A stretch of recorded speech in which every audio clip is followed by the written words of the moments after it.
Whenever I speak with people about soul, I always try to acknowledge the fact that this is one of those words that has to be held very lightly because it points toward a mystery, and it's a mystery for which nobody has the true name or the real story.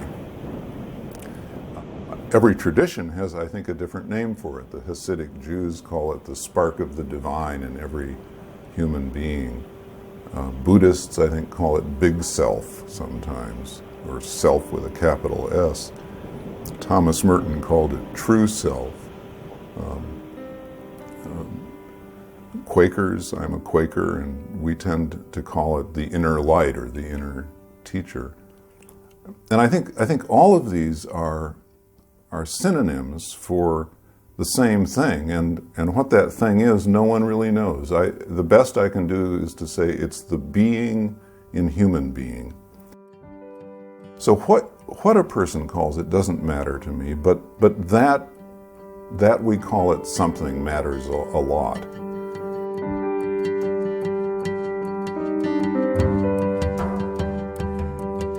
Since the soul itself is a mystery that nobody has a name for, I think the closest you can come is with an image or a metaphor.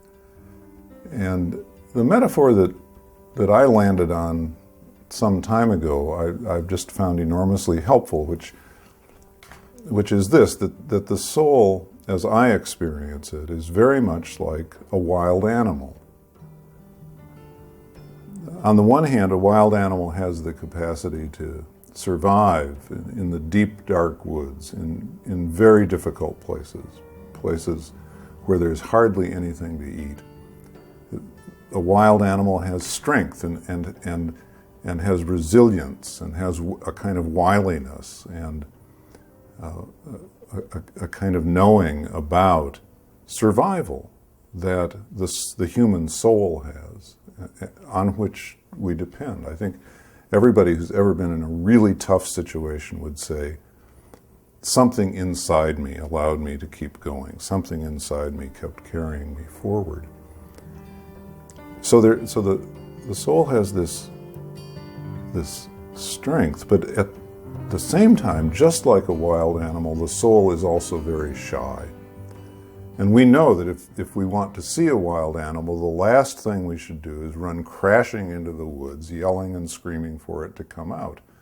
What we need to do is to walk into the woods quietly, sit at the base of a tree, breathe with the earth for a while, and eventually the thing we seek may put in an appearance.